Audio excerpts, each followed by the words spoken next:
அல்லேலூயா.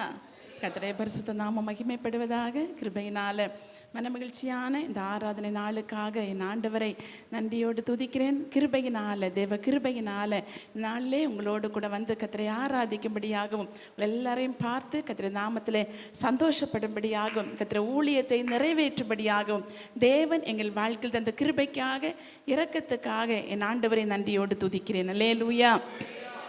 நாங்கள் எந்த இடத்துல புதியதாக ஆராதனைக்கு கடந்து சென்றாலும் அந்த இடத்துல கர்த்தருடைய நாமத்தை நான் சாட்சியாக சொல்லி மகிமைப்படுத்துவது வழக்கம். ஏனென்றால் நான் எடுத்துக்கொண்ட பொருத்தனையின் அடிப்படையில், ஏசப்பா நான் எந்த இடத்துல புதியதாக நாங்கள் ஆராதனைக்கு போகினாலும் அந்த இடத்துல உடைய நாமத்தை நான் சாட்சி சொல்லி மகிமைப்படுத்துவேன் என்று நான் எடுத்துக்கொண்ட பொருத்தனையின் அடிப்படையில் இந்த நேரத்தில் ஆவியானவர் தாமே நிறைவேற்றுவாராக.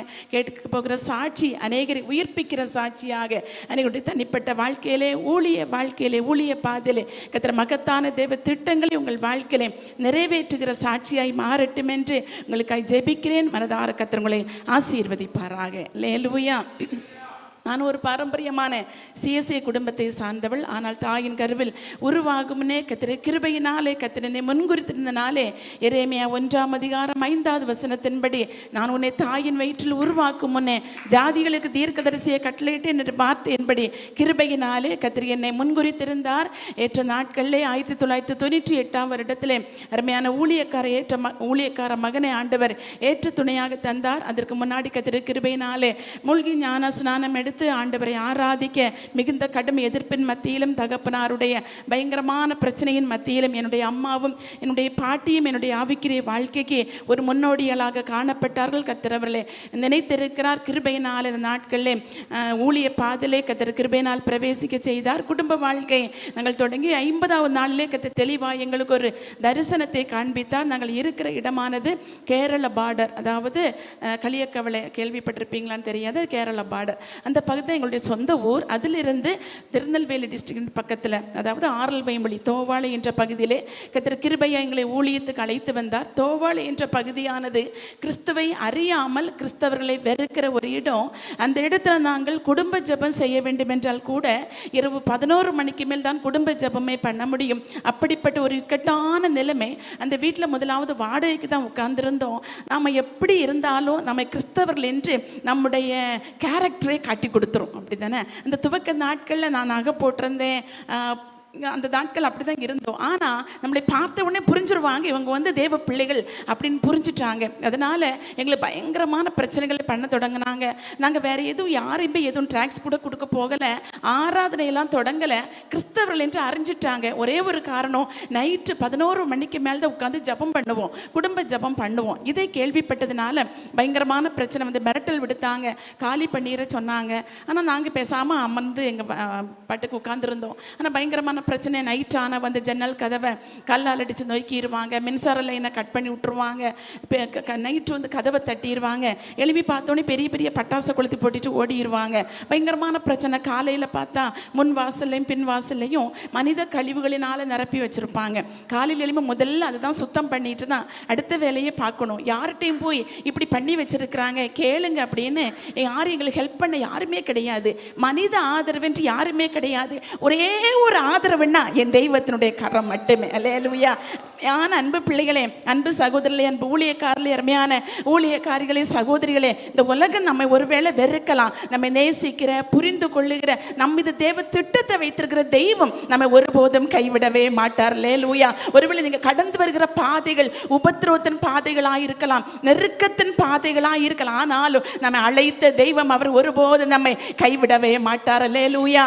அக்கறைக்கு போவோம் வாருங்கள் என்று அழைத்த தெய்வம். கடலில் காற்று வீசலாம், படகுல கொந்தளிப்பு ஏற்படலாம், மூழ்கி போய் விடுவோமோ என்ற கடைசி நிமிஷம் கூட வந்துடலாம்.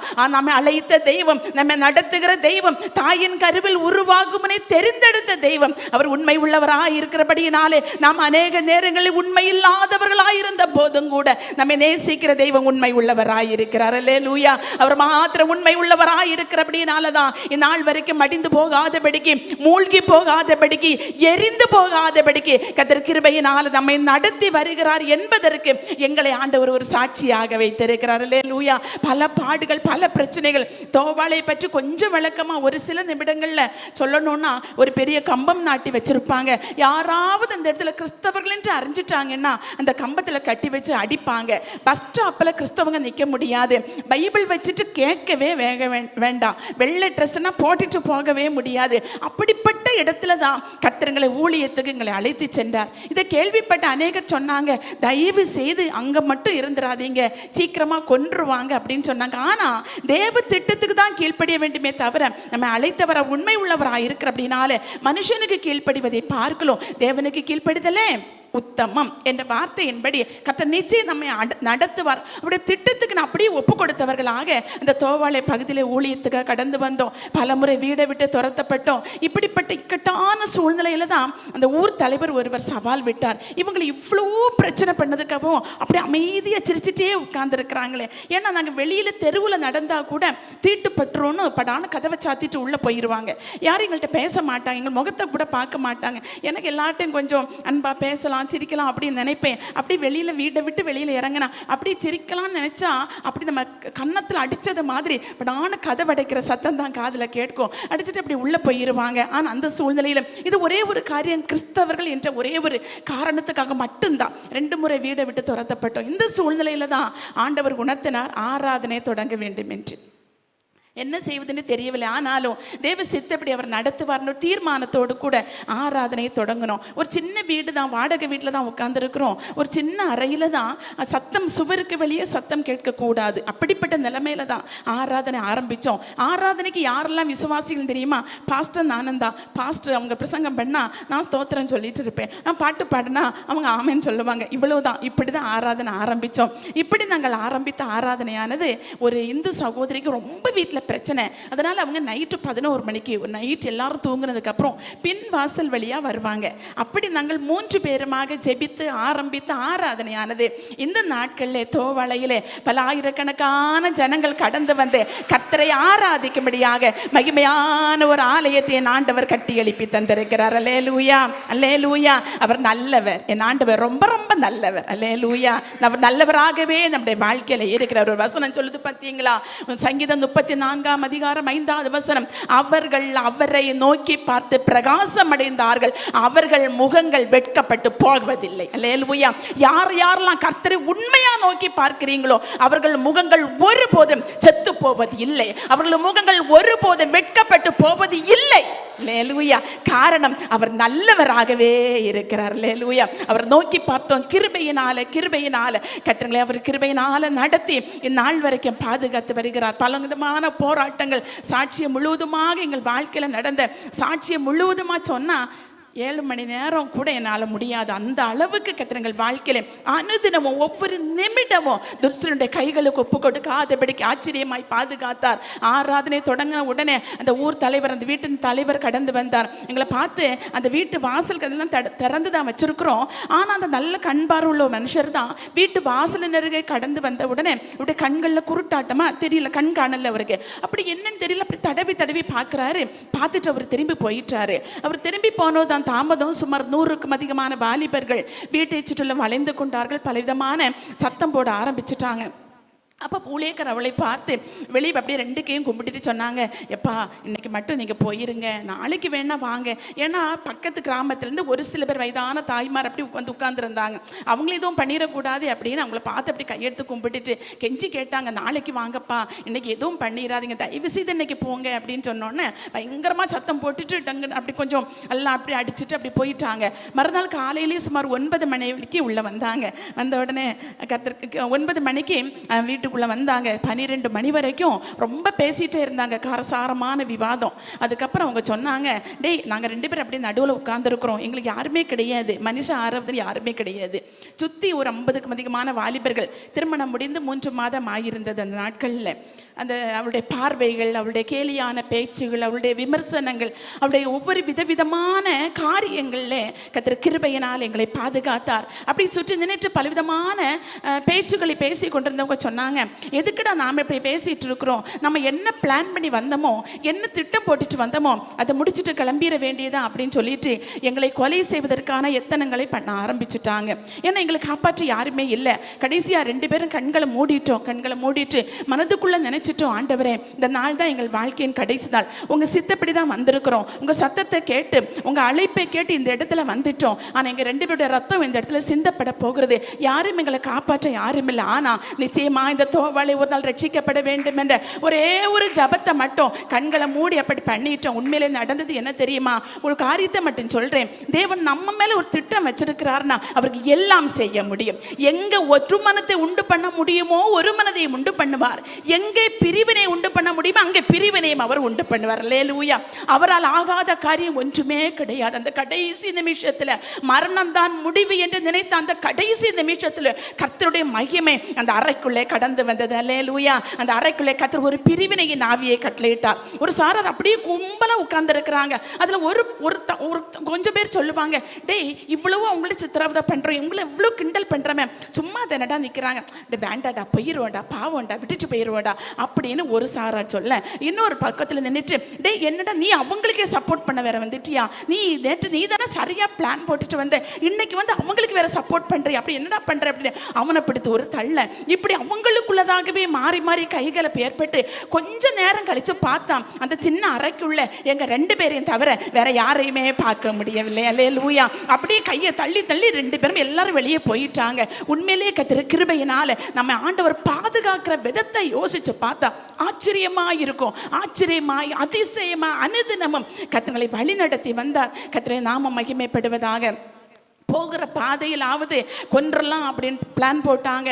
அதுலேயும் கர்த்தர் கிருபையாய் பாதுகாத்தார். போகிற பாதையில் நூல் கம்பிட்டு கட்டிட்டு காத்திருப்பாங்க. ராத்திரி ஒரு இடத்துக்கு போயிட்டு வருவாங்க ப்ரேயருக்கு. ரொம்ப குறுகலான பாதையாக இருக்கும், யாரும் அந்த வழி அவ்வளவா போக மாட்டாங்க. அதனால நூல் கம்பி கட்டிட்டு காத்திருந்தாங்க, வருகிற போது அடிச்சுக்கிடலாம் அப்படின்னு. இருசக்கர வாகனத்தில் வேகமாக வந்துட்டு இருந்தாங்க. கர்த்தர் ஒரு வண்டுக்கு கட்டளையிட்டார். நூல் கம்பிக்கு பக்கத்தில் வரவும் வண்டு வந்து கண்ணில் விழுந்ததுனால ஒரு கையினால பைக்கை பிடிச்சிட்டு இன்னொரு கையினால ஏசப்பான் தலையை தாழ்த்தவும் நூல் கம்பி அப்படியே தலைக்கு மேலே போயிட்டு சைடில் பார்த்து கொண்டுலாம் ஒரே ஆச்சரியம், ஏதோ ஒரு தெய்வ சக்தி இவருக்குள்ள இருக்கும் போல இருக்குன்னு. அதிலிருந்து ஒரு மனுஷன் ரட்சிக்கப்பட்டு மறுநாள் வந்து எங்கள்கிட்ட சொன்னதுக்கு அப்புறம் தான் எங்களுக்கே அது பற்றி தெரியும். அல்லேலூயா.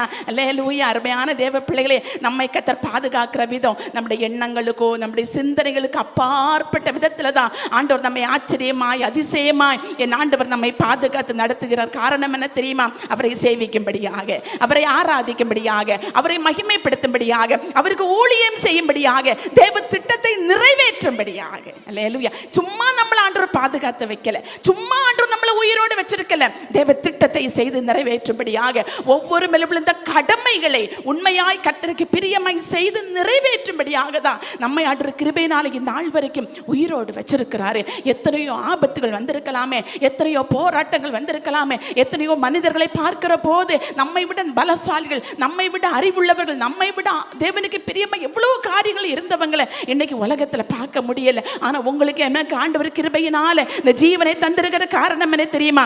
ஆண்டவரை ஆராதிக்கும்படியாக, முழு இருதயத்தோடு அவருடைய பணியை செய்யும்படியாக, ஜீவனுள்ள நாள் அவருக்காக வாழும்படியாக தான் இந்த ஜீவனை ஆண்டவர் நமக்காக தந்திருக்கிறார். அல்லேலூயா. அருமையான தேவ பிள்ளைகளை, கடந்து வந்த பாதைகளில் எவ்வளவு போராட்டங்கள், வெறுத்து ஒதுக்கப்பட்டோம், வீட்டை விட்டு துரத்தப்படுகிற சூழ்நிலையில எங்க போகணும்னு தெரியாது. ஒரே ஒரு விதவை தாயார் இருந்தாங்க, ரொம்ப வயதானவங்க. அந்த தாயாருடைய வீட்டில் போய் காம்பவுண்டுக்குள்ள அந்த வீட்டு கதவை தட்டி என்னை மட்டும் உள்ள படுக்க வச்சுட்டு அவங்க வெளியே கடை வராந்தியில் ஒரு பெட்ஷீட்டை விரித்து படுத்திருப்பாங்க. ஆனால் அதே சூழ்நிலையில் எங்க காரி உமிழப்பட்டமோ, எங்க நிந்திக்கப்பட்டமோ, எங்க துரத்தப்பட்டமோ, எங்க இவங்க வேஸ்ட்ன்னு சொன்னாங்களோ அதே இடத்துல தான் இந்த நாளில் தலை நிமிர்ந்து ராஜா ஊழியத்தை செய்யும்படியாக கர்த்தர் கிருபையினால் எங்களை நடத்தி வருகிறார். அல்லேலூயா. அல்லேலூயா. அல்லேலூயா. கர்த்தர் பெரியவர், கர்த்தர் பெரியவர், கர்த்தர் நல்லவர். அவர் செய்ய நினைத்த காரியங்கள் ஒருபோதும் தடைப்பட்டு போவது இல்லை. தேவரீர் சகலத்தையும் செய்ய வல்லவர். அவர் செய்ய நினைத்த காரியங்கள் ஒருபோதும் தடைப்பட்டு போவதில்லை. ஆனால் ஒரே ஒரு பாதை, நாம் நடந்து வருகிற பாதையிலே அப்படி திட்டத்தின்படி வருகிற ஒவ்வொரு உபத்திரவங்களையும் வெற்றியின் படிக்கட்டுகளாக மாற்ற வேண்டிய எவ்வளவோ பாடுகள், உபத்திரவங்கள் வாழ்க்கையில கடந்து வந்தது.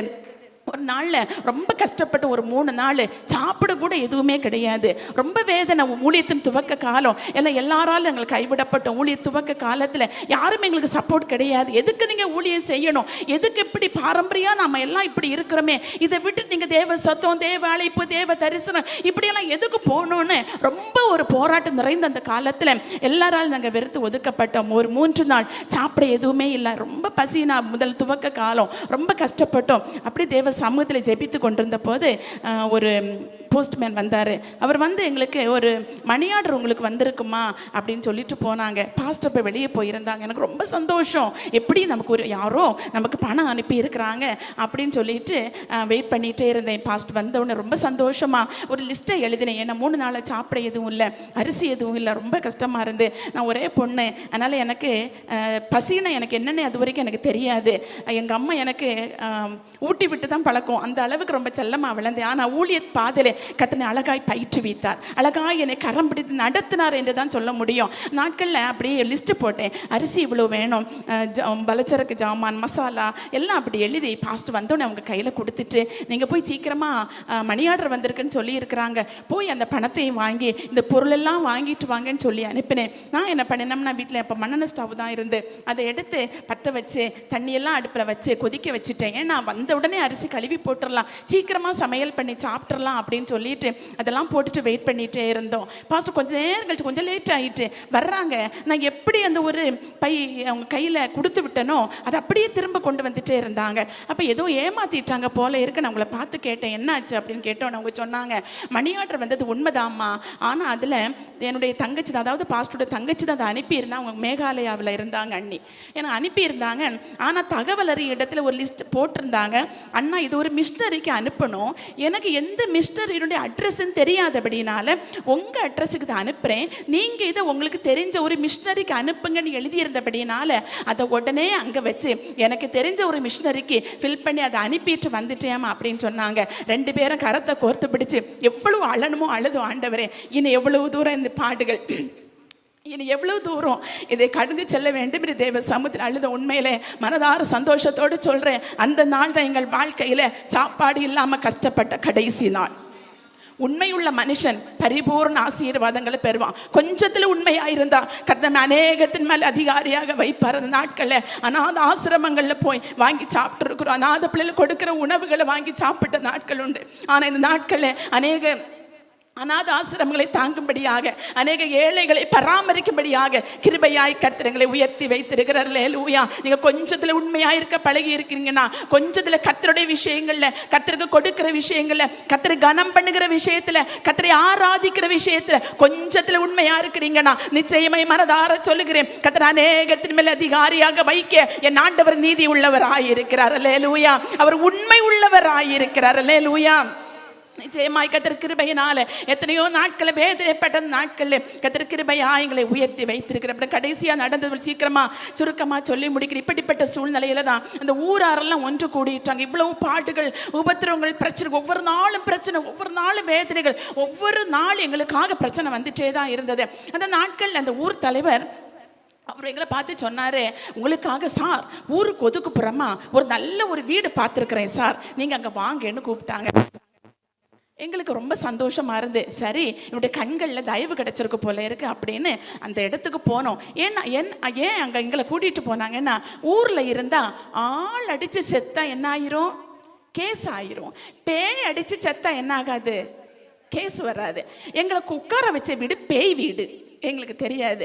ஏன்னா ஊரில் இருந்தால் எப்படி எங்களை அடித்து கொன்றுவாங்க, கொன்னுட்டாங்கன்னு கேஸ் ஆகிரும், கேஸ் எல்லாம் பேச வேண்டி இருக்குமே. அதனால இவங்களை ஆள் அடித்து சாகிறத பார்க்கல, இவங்க பேய் அடித்து சாகட்டும்னு எங்களுக்காக ஒரு பேய் வீடு ஆயத்தப்படுத்தி அந்த அந்த அந்த இதுதான் அந்த இந்த பேய் அப்படி நடந்தெல்லாம் போகுமா, அதனுடைய குடியிருப்பு பக்கத்தினுடைய கலர் சேலை சோப்பு கலர் அதெல்லாம் கட்டி அப்படி வச்சுருக்காங்க.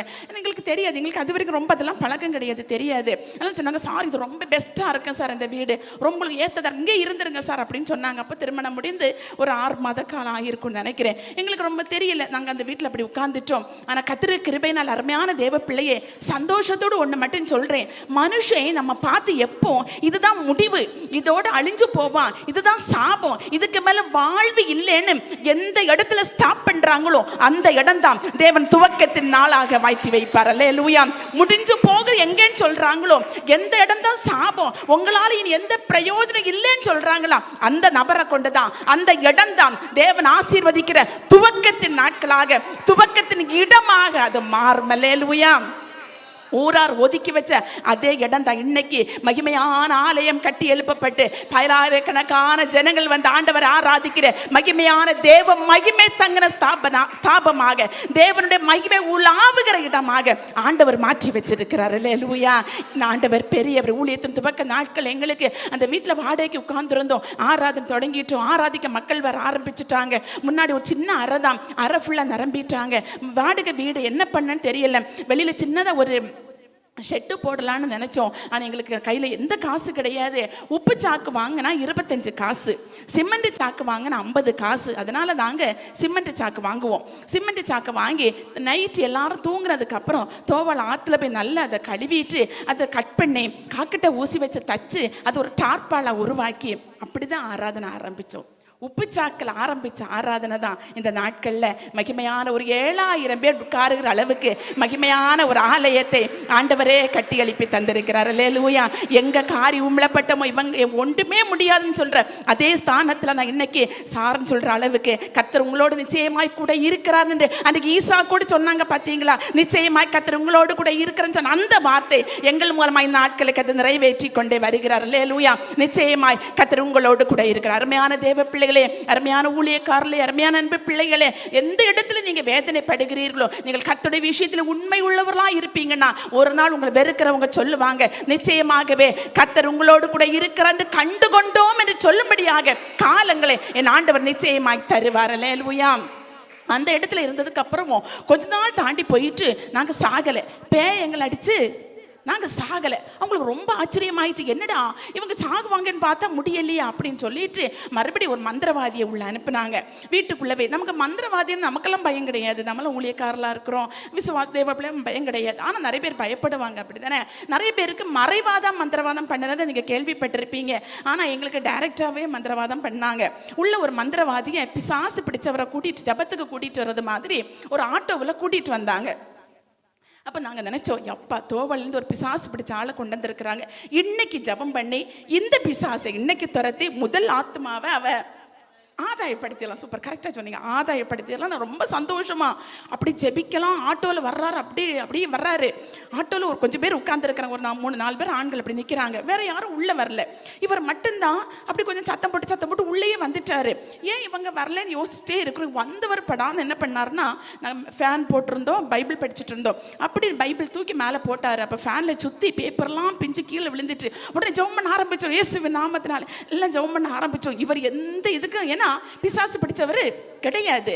ஒரு கதை சொல்லுவாங்க பார்த்தீங்களா, தூங்குனவனை எழுப்பிடலாம், தூங்குறது மாதிரி நடிக்கிறவன் என்ன பண்ண முடியாது, எழுப்ப முடியாது.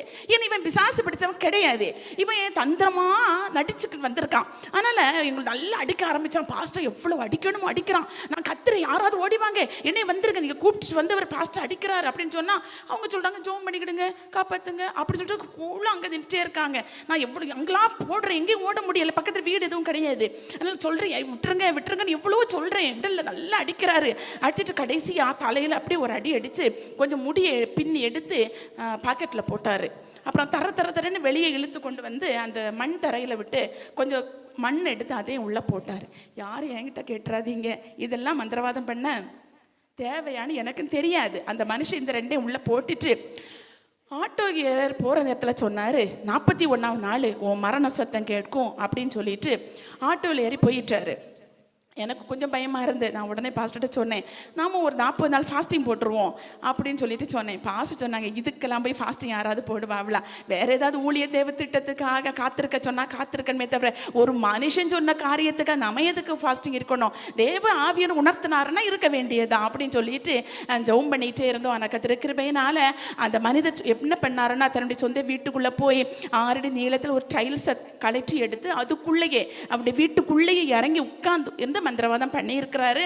ஆனால் 41 நாளுக்குள்ள அந்த மனிதர் இந்த உலகத்தை விட்டு கடந்து போயிட்டாரு. சுமார் 23 வருடங்களாக இன்னைக்கும் கர்த்தருடைய கிருபையினால ஊழியத்தை செய்ய மகப்பேறு ஒரு கிருபை ஆண்டவர் எங்கள் வாழ்க்கையிலே தந்திருக்கிறார். அல்லேலூயா. ஆகவே தேவையில்லாம காரணம் இல்லாமல் போட்ட சாபம் தங்காது. தேவையில்லாம ஊழியத்தின் நிமிதி யாராவது உங்களை நிந்திக்கிறாங்களா, தேவையில்லாம சவால் விடுறாங்களா, தேவையில்லாம அவமானப்படுத்துறாங்களா, தைரியமா இருங்க, நம்மோடு கூட கர்த்தர் கூட இருக்கிறார். அல்லேலூயா. சாத்தானை ஜெயித்தவர், உலகத்தை ஜெயித்தவர், மாமிசத்தை ஜெயித்தவர், பிசாசை ஜெயித்தவர் தெய்வம் நம்மோடு கூட இருக்கிறபடினால் நம்மை ஜெயிக்க வைப்பார். சொல்லுங்க பார்க்கலாம், என் ஆண்டவர் எனக்கு செய்யாம யாருக்கு செய்வார்? நான் அவருடைய பிள்ளை, அவருடைய பிள்ளையாக எனக்கு செய்யாம யாருக்கு செய்வார்? அந்த தைரியத்தோடு நம்ம ஊழியத்தில் முன்னேறுகிற போது அவர் நம்முடைய வாழ்க்கையில செய்கிற காரியம் பயங்கரமாயிருக்கும். நான் உன்னோடு கூட செய்கிற காரியம் பயங்கரமாய் நமக்கு தான் சொல்லி இருக்கிறாரு. நம்மை அவர் பயன்படுத்த ஒரு வல்லமை உள்ளவராயிருக்கிறார். இப்படிப்பட்ட சூழ்நிலையில தான் கர்த்தர் கிருபையினால் அந்த இடத்துல ஊழியத்தை ஆரம்பித்தோம். அந்த கர்த்தர் கிருபையினால் மகிமையா இந்த கர்த்தர் நடத்தினார். அந்த உப்பு சாக்கு சிமெண்ட் சாக்கா மாறி, சிமெண்ட் சாக்கு ஓலை கூடாரமாக மாறி, ஓலை கூடாரம் ஓட்டு கூடாரமாக மாறி, அது அப்படியே கர்த்தர் கிருபையினால் மகிமையான ஒரு ஆலயமாக ஆண்டவரே கட்டி எழுப்பி தந்திருக்கிறார். அல்லேலூயா. உண்மையிலே சொல்ல முடியும். ஒருவேளை நீங்கள் நினைக்கலாம் ஏதாவது பணம் வந்திருக்கும், வெளிநாட்டு பணம் வந்திருக்கும், தேவ சபையிலேருந்து சொல்கிறேன். கர்த்தர் கிருபையினால் கர்த்தரே கட்டி எழுப்பி தந்திருக்கிறார். எங்களுக்கு இப்போ ஆச்சரியம் இருக்கும். இது கர்த்தர் கட்டி எழுப்பின ஆலயம் அல்ல, எங்களுடைய திறமை இல்லை, எங்களுடைய தகுதி அல்ல. 7 வருடம் அந்த ஓலை கூடாரத்தை கட்ட கூட எங்களுக்கு பணம் கிடையாது. 7 வருடம் முடிஞ்சிட்டு ஓலை கூடாரத்தில் பார்த்த மேல வானம் தெரியும், மழை பெய்து அவ்வளவு தண்ணி உள்ள வரும், மக்கள் எல்லாம் கூடி இருப்பாங்க, எல்லாருக்கும் முன்னாடியும் ஒரு பைபிளும் இருக்கும், ஒரு பாத்திரமும் இருக்கும், வடிகிற தண்ணியை பிடிச்சு வெளியே கொண்டு ஊத்துறதுக்கு. கண்ணில் கண்ணீரும் வலியும். கர்த்தர் கிருபையினால அந்த இக்கட்டான சூழ்நிலை கர்த்தர் கண்டார். கர்த்தர் கிருபையினால் ஆலயத்தை ஆண்டவரே கட்டி எழுப்பினார். நாங்கள் இணைந்து வேலை செய்வோம் தெரியுமா? கர்த்தர் கிருபையினால வெளியிலிருந்து ரொம்ப வேலைக்கு ஆள் கூப்பிட்டதே கிடையாது. கிட்டத்தட்ட 10-14 வருஷமா வேலை நடந்துட்டு இருக்கு. இன்னும் வேலை முடியல, வேலை நடந்துட்டே இருக்கு. அல்லேலூயா, அல்லேலூயா. மகிமையா கொஞ்சம் கொஞ்சமா கட்டி எழுப்பிட்டு இருக்கிறோம். எல்லாரும் காங்கிரீட் போட எல்லாரும் யார் தெரியுமா? எங்க விசுவாச பிள்ளைகள் தான். எல்லாருமா சேர்ந்து தான் நாங்கள் வேலை செய்வோம். இந்த சிமெண்ட்டில் அந்த இது காங்கிரீட் போடுற நேரத்தில் அந்த சாந்து அந்த மிக்சர் கலவைக்குள்ளே அதை மட்டும் வாடகைக்கு எடுப்போம். அது எடுத்து அதில் சல்லி அள்ளியை போடுறது தான் என் வேலை. எல்லா விசுவாசிகளாக சேர்ந்து எல்லாரும் வேலை செய்வோம். கர்த்தர் கிருபையினால் கர்த்தரே கட்டி எழுப்பி வருகிறார். அல்லேலூயா. கர்த்தரை நாம மகிமைப்படும். நாம ஒரு நம்ம பிள்ளைங்க ஊழியக்காரலாம், நிறைய பேர் ஊழியக்காரலாம் இருக்கிறீங்க. நம்முடைய சபை கட்டி எழுப்பப்பட வேண்டுமானா நாம முன்மாதிரிகளாக இருக்கணும். நம்ம பிள்ளைகள், நம்முடைய விசுவாசிகள் என்ன செய்ய வேண்டும் என்று நாம விரும்புகிறோமோ அது நாம செய்ய ஆரம்பிக்கணும். அப்பதான் அவங்க செய்ய ஆரம்பிச்சிருவாங்க. ஒரு தியாகமா நம்ம ஊழியத்தை செய்கிற போது நிச்சயம் அதை கர்த்தர் கனப்படுத்துவார், கர்த்தரை மேன்மைப்படுத்துவார், கர்த்தரை உயர்த்துவார், கர்த்தர் ஆசீர்வதிப்பார். அல்லேலூயா. கர்த்தர் கிருபையினால் எங்களுடைய குடும்ப வாழ்க்கையில் ஊழியத்திலே இவ்வளவாய் பெரிய அற்புதத்தை செய்த ஆண்டவர் குடும்ப வாழ்க்கையிலும் எங்களுக்கு அற்புதத்தை செய்ய சித்தம் கொண்டார். எங்களுக்கு திருமணம் முடிந்த பல வருடங்கள் குழந்தை இல்லாமல் இருந்தது. அன்றைக்கு எங்களுக்கு கர்த்தர் வாக்குத்தத்தம் பண்ணியிருந்தார், ஒரு ஆண் மகனை தருவேன் என்று சொல்லியிருந்தார். ஆனால் எங்களுடைய வாழ்க்கையிலே திருமணம் முடிந்து பல மாதங்கள் கழித்து நான் கருவிட்டிருந்தேன். 3 மாதம் கருவாக இருந்த போது மருத்துவமனைக்கு போக வேண்டிய சூழ்நிலை. மருத்துவமனைக்கு போன உடனே டாக்டர் என்னை பார்த்து சொன்னாங்க, உடனே உங்களுக்கு ஒரு அறுவை சிகிச்சை தேவைப்படுகிறதுன்னு சொன்னாங்க. அந்த நாட்களில் ஊழியத்தின் துவக்க காலம், பஞ்சம் நிறைந்த பசியினால் நிறைந்த காலம், எல்லாராலும் கைவிடப்பட்ட சூழ்நிலையில் அறுவை சிகிச்சை முடிந்தது. வீடு திரும்ப எத்தனித்து கொண்டிருக்கும் போது அந்த மருத்துவர் கடந்து வந்து என்னை பார்த்து சொன்னாங்க, எனக்கு எப்படி சொல்லேன்னு தெரியலம்மா, ஆனால் சொல்லாமல் இருக்க முடியவில்லை. உங்கள் உடலை நாங்கள் பல மருத்துவராக பரிசோதித்திருக்கிறோம். உங்களுக்கு இன்னைக்கு குழந்தை பிறக்காது. உங்களுக்கு இருக்கிற உடல்நிலை கூறானது கோடியில் ஒருவருக்கு தான் இப்படி இருக்கும். ஏன்னா எனக்கு ஒரு கிட்னி தான், எனக்கு ஒரு கிட்னி தான் இருக்கு, டபுள் ஹேண்ட் யூட்ரஸ். அதனால எனக்கு குழந்தை கிடைக்காது அப்படின்னு சொல்லி முடிச்சு விட்டுட்டாங்க. ஆனால் அதுக்கப்புறம் பல கருத்து தேவைகள், பல பிரச்சனைகள், காரணம் கொண்டு தேவ வாக்குத்தத்தம் நிறைவேற முடியாத ஒரு சூழ்நிலை இருந்தது.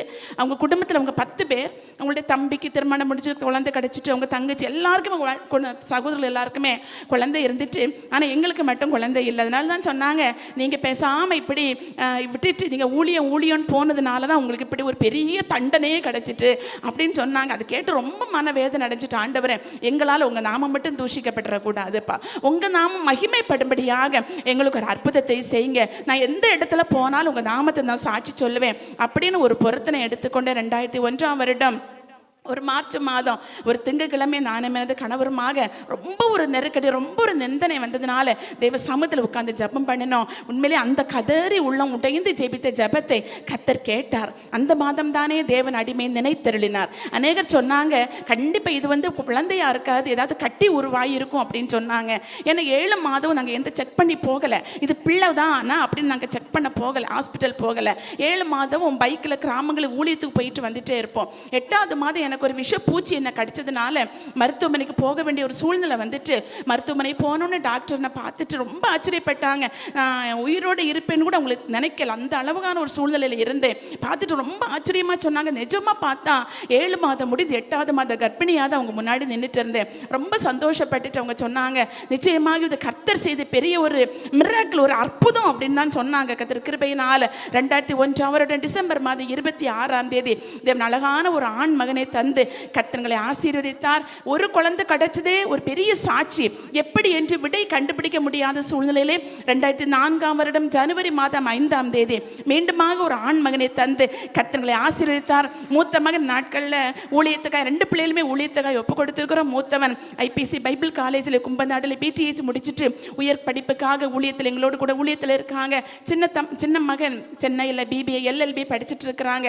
கர்த்தர் கிருபையினால் இப்படியாக குடும்ப வாழ்க்கையிலும் சரி ஊழிய பாதையிலும் எல்லாராலும் ஆச்சரியப்படத்தக்க விதத்தில் அற்புதங்களை செய்ய காரணம் என்ன தெரியுமா?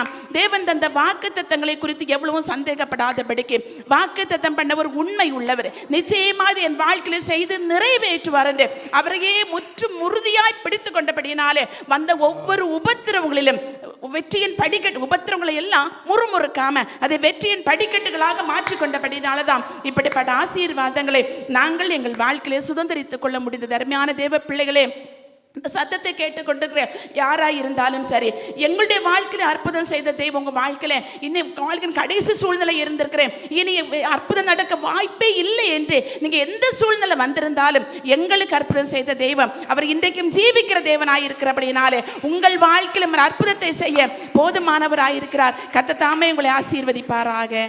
ஆமென்.